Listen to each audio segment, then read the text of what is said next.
Salam sejahtera dalam kasih Tuhan Yesus Kristus. Renungan kita hari ini diambil dari 1 Korintus pasal 5 ayat 1 sampai 13 dengan tema mengusir kejahatan di tengah-tengah jemaat. Bagaimana mungkin ada kejahatan dan dosa dalam jemaat?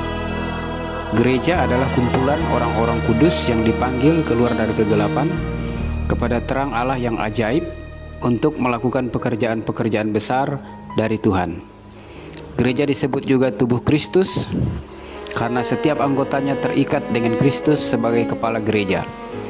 Tuhan Yesus memanggil gerejanya dengan fungsi dan tujuan mulia di tengah-tengah dunia, yaitu menjadi alat keselamatan di tangan Tuhan untuk mewartakan kabar baik dan menjadi garam dan terang dunia. Apa jadinya jika kehidupan gereja tidak berfungsi sebagaimana mestinya?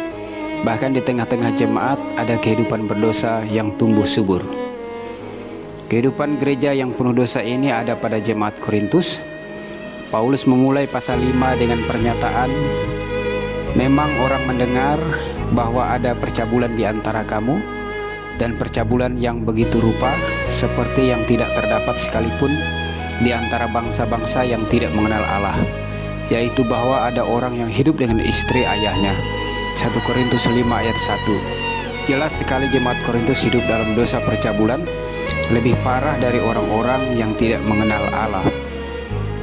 Mereka juga dikuasai oleh dosa kesombongan rohani. Mereka menganggap diri mereka diajar oleh rasul-rasul hebat sehingga lupa mengandalkan Tuhan.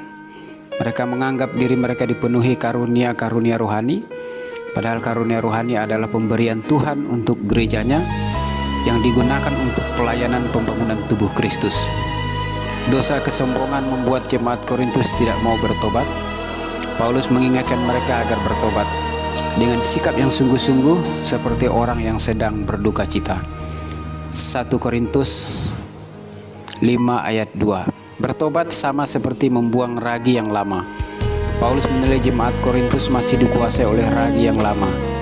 Ragi yang lama adalah kehidupan kita yang lama, kehidupan yang berdosa, kehidupan yang tidak diserahkan kepada penebusan oleh darah Yesus. Sebagai jemaat Tuhan, kita harus membuang kehidupan lama kita yang berdosa dan hidup dalam kebenaran.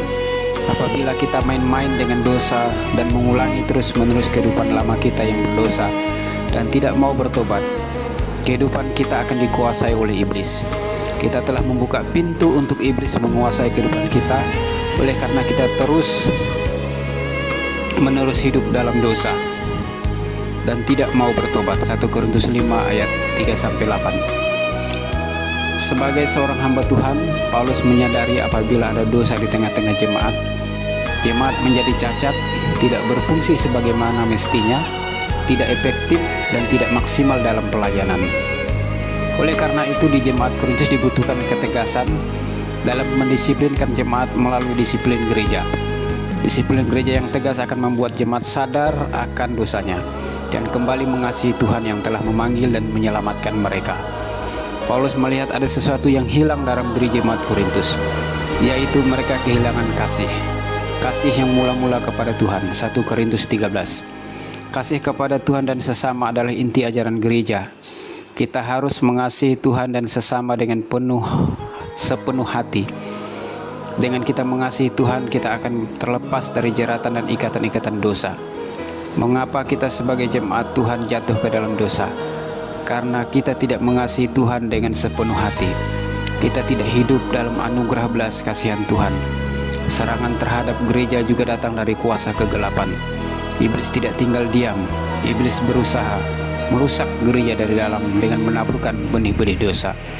Oleh karena itu, sebagai jemaat Tuhan, kita harus menanggalkan setiap beban dan dosa yang merintangi kita dan terus maju dalam perjuangan iman kepada Tuhan. Marilah kita mengasihi Tuhan dengan sepenuh hati. Hidup kita dikuasai oleh kasih. Dengan kita dikuasai kasih Tuhan, hidup kita tidak dikuasai oleh dosa. Tuhan Yesus memberkati. Amin.